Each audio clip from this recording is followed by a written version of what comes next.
Dear students, आज हम eukaryotic cells के रूप में टिपिकल एनिमल सेल्स का अध्ययन करेंगे। जैसा कि आपको पहले बताया गया है कि सभी कोशिकाएं अपने अपने कार्य के आधार पर विशिष्ट होती हैं, अर्थात स्पेशलाइज्ड होती हैं, जो कि स्पेसिफिक प्रकार के कार्यों को निष्पादित करती हैं। परंतु सभी कोशिकाओं में आधारभूत संरचनाएं समान होती हैं, चाहे वो साइटोप्लाज्म हो या फिर different type of cell organelle हो। इस टिपिकल एनिमल सेल्स जो कि बाहर से एक बाउंड्री द्वारा बंधी रहती है, जिसे कि प्लाज्मा मेम्ब्रेन कहते हैं। यह प्लाज्मा मेम्ब्रेन कोशिका की सीमा का निर्धारण करती है और इस डायग्राम में प्लाज्मा मेम्ब्रेन को चारों तरफ से डिफरेंट टाइप से दर्शाया गया है। अगर हम डायग्राम के लेफ्ट साइड की बात करें तो प्लाज्मा मेम्ब्रेन सीधी दिखाई गई है। अगर टॉप लेवल पे देखा जाए तो यहाँ पर उंगलीनुमा संरचनाएं निकली रहती हैं, जिन्हें कि माइक्रोविलाई कहते हैं। माइक्रोविलाई मुख्यतः असंजन का कार्य करते हैं, अर्थात अवशोषण की सतह बढ़ाते हैं। राइट साइड में प्लाज्मा मेम्ब्रेन पर अनेक प्रकार की संरचनाएं, डेस्मोसोम, टाइट जंक्शंस, इंटरडिजिटेशंस इत्यादि पाए जाते हैं। कोशिका के बाहर पाई जाने वाली प्लाज्मा मेम्ब्रेन एक विशेष प्रकार की सिलेक्टिवली परमिएबल झिल्ली होती है, जो कि विभिन्न पदार्थों के बाहर से अंदर व अंदर से बाहर की ओर जाने को नियंत्रित रखती है, अर्थात उनके ऊपर विशेष प्रकार का चयनात्मक प्रभाव डालती है। यह प्लाज्मा मेम्ब्रेन मुख्यतः लाइपोप्रोटीन की बनी होती है और ट्राइलेमिनर प्रकृति की होती है, जिसमें बाहर व अंदर की ओर प्रोटीन का स्तर पाया जाता है, जबकि मध्य की ओर लिपिड बाइलेयर पाई जाती है। प्लाज्मा मेम्ब्रेन की औसतन थिकनेस 7.5 नैनोमीटर अर्थात 75 एंगस्ट्रॉम तक होती है। प्लाज्मा मेम्ब्रेन के भीतर मुख्यतः साइटोप्लाज्म पाया जाता है। साइटोप्लाज्म एक विशेष प्रकार का समांगी द्रव होता है, जो कि लगभग 90% जल से मिलकर बना होता है और इसी साइटोप्लाज्म के अंदर विभिन्न प्रकार की साइटोप्लाज्मिक इंक्लूजन्स या साइटोसोल्स एवं साइटोप्लाज्मिक सेल ऑर्गेनेली प्रेजेंट होते हैं। साइटोप्लाज्म में मुख्यतः सजीवीय कण जो कि कोशिका अंगक होते हैं एवं निर्जीवीय कण जो कि एंजाइम्स, इनऑर्गेनिक पदार्थ एवं ऑर्गेनिक पदार्थ पाए जाते हैं। अगर हम साइटोप्लाज्म की बात करते हैं तो यहाँ पर यह दो भागों में बंटा होता है, जिन्हें क्रमशः साइटोसोल एवं साइटोस्केलेटन कहते हैं। साइटोसोल विशेष प्रकार की कोलोइडल सब्सटेंस होती है, जिसमें विभिन्न प्रकार के एंजाइम्स होते हैं, जो कि ग्लाइकोलाइसिस से संबंधित होती है। साइटोस्केलेटन के रूप में इसमें माइक्रोफिलामेंट्स एवं माइक्रोट्यूब्यूल्स पाई जाती हैं, जो कि कोशिका को विशेष प्रकार की मैकेनिकल सपोर्ट प्रदान करता है। माइक्रोफिलामेंट सेल मोटिलिटी एवं माइक्रोट्यूब्यूल्स सेल को विशेष प्रकार की शेप अर्थात रिजिडिटी प्रदान करते हैं। इसके बाद हम कोशिका के अंदर पाए जाने वाले विभिन्न प्रकार के कोशिका अंगकों का जिक्र करेंगे, जिनमें सर्वप्रथम अंग है एंडोप्लाज्मिक रेटिकुलम। यह डबल मेम्ब्रेन ऑर्गेनेली होते हैं, जिनमें मुख्यतः एंडोप्लाज्मिक रेटिकुलम, गोल्जी कॉम्प्लेक्स एवं न्यूक्लियर मेम्ब्रेन होती हैं, जो कि डबल मेम्ब्रेन स्ट्रक्चर्स होती हैं। पहला है एंडोप्लाज्मिक रेटिकुलम। एंडोप्लाज्मिक रेटिकुलम के रूप में यह विशेष प्रकार का ट्यूब्यूल्स का नेटवर्क होता है जो कि मुख्यतः इंट्रासेलुलर ट्रांसपोर्ट में मदद करता है।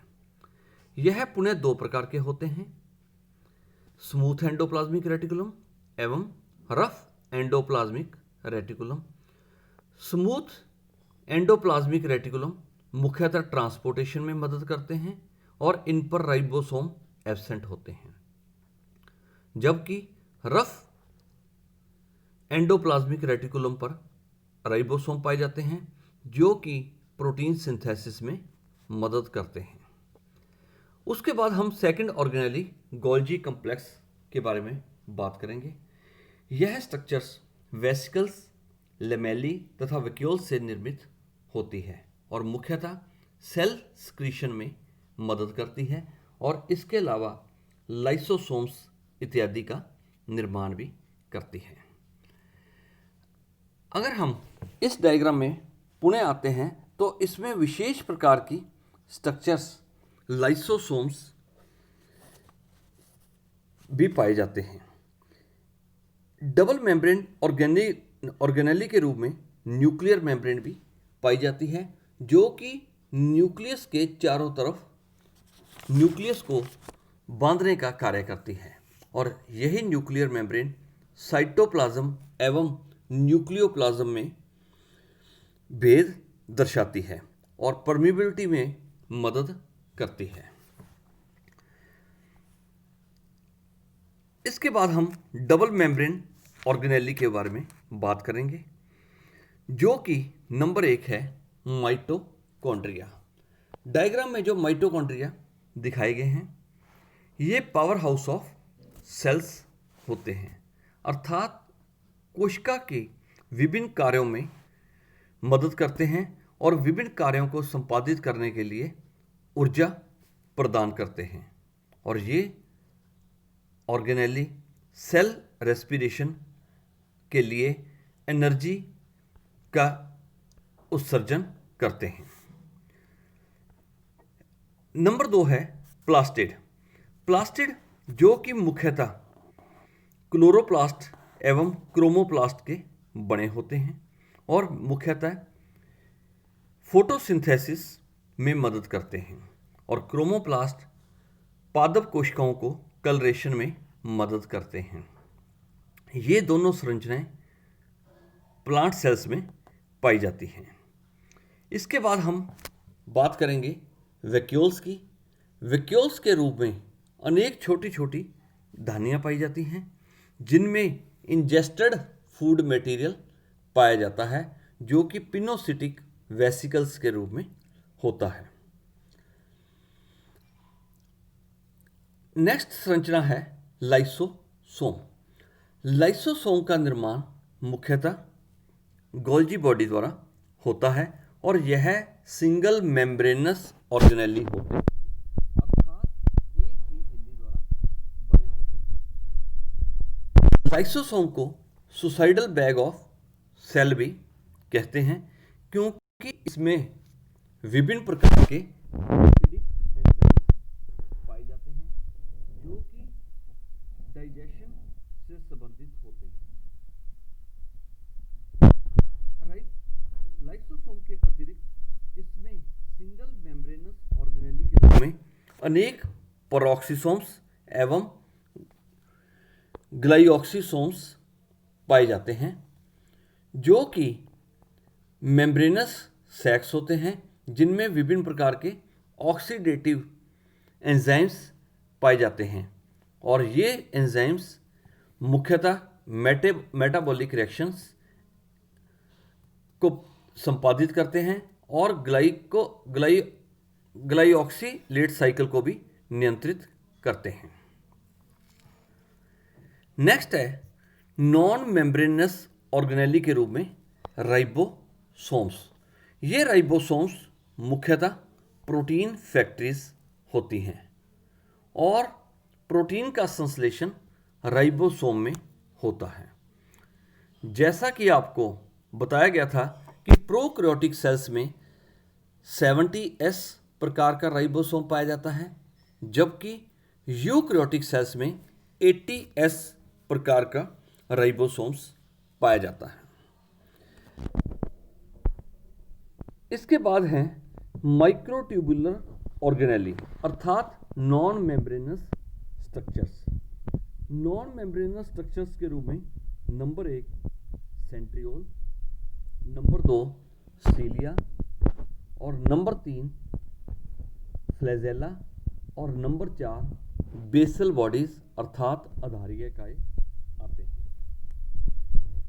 सेंट्रियोल जो कि एक पेयर के रूप में पाया जाता है और सिलिंड्रिकल फॉर्म में होता है। सेंट्रियोल का मुख्य कार्य सेल डिवीजन के दौरान स्पिंडल्स का निर्माण करना होता है। नंबर 2 है सीलिया। सीलिया कोशिकाओं की प्लाज्मा मेम्ब्रेन से निकली हुई पेरिफेरल स्ट्रक्चर्स होती है जो कि सीलिएटा वर्ग के जंतुओं में तथा कशेरुकी प्राणियों की नेफ्रॉन्स में, ट्रेक्लियर सेल्स में पाई जाती है। ये सीलिया मुख्यतः 9+2 पैटर्न में पेरिफेरल फाइबर तथा केंद्रीय फाइबर से मिलकर बने होते हैं। नंबर 3 है फ्लैजेला। फ्लैजेला इनकी लंबाई कोशिका से बड़ी होती है। संरचना में ये सीलिया के समान होते हैं और मुख्यतः सेलुलर लोकोमोशन में मदद करते हैं। बेसल बॉडी, ये संरचनाएं प्लाज्मा मेम्ब्रेन के नीचे स्थित होती हैं और बेसल बॉडी से ही सीलिया तथा फ्लैजेला की उत्पत्ति होती है और इसमें 9+0 पैटर्न पर पेरिफेरल फाइबर ही पाए जाते हैं। इसके बाद हम चलते हैं कंट्रोलिंग सेंटर ऑफ सेल्स, जो कि सभी कोशिकाओं में सभी क्रियाओं को नियंत्रित करता है, जिसे कि हम न्यूक्लियस कहते हैं। न्यूक्लियस कोशिका का मुख्य अंग होता है और अधिकांश कोशिकाओं में केंद्र में स्थित होता है। जैसा कि पहले के चैप्टर में हमने टेबल में दर्शाया गया था कि केंद्रक को हम 4 भागों में बांट सकते हैं। Outer membrane, nuclear membrane. Nuclear membrane के अंदर एक द्रव्य पाया जाता है जिसे न्यूक्लियोप्लाज्म कहते हैं।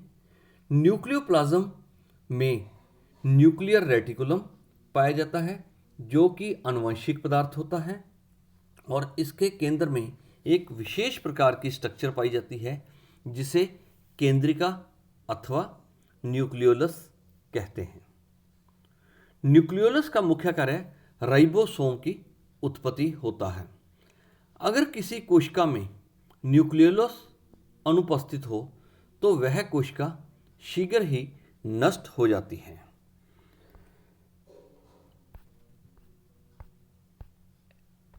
अब ये जो हमने बातों का जिक्र किया है, जिसे कि हमने शॉर्ट फॉर्म में बात की है, यह टिपिकल एनिमल सेल्स के लक्षण थे।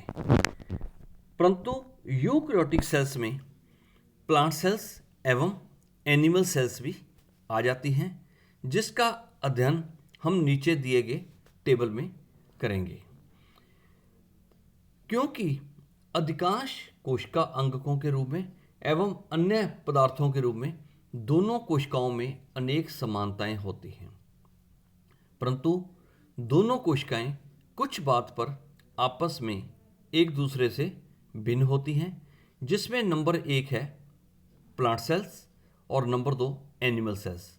इसको डिफरेंशिएट हम करेंगे।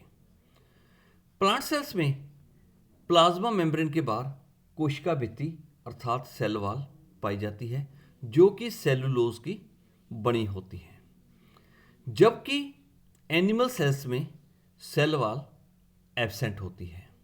परंतु एकमात्र एनिमल जो कि लोअर कॉर्डेटा के अंतर्गत आता है, हडमानिया, उसमें सेल वॉल पाई जाती है। नंबर 2 है प्लांट सेल्स में वैक्यूल्स पाए जाते हैं जो कि केंद्र में स्थित होते हैं, जबकि टिपिकल एनिमल सेल्स में वैक्यूल्स अनुपस्थित होते हैं।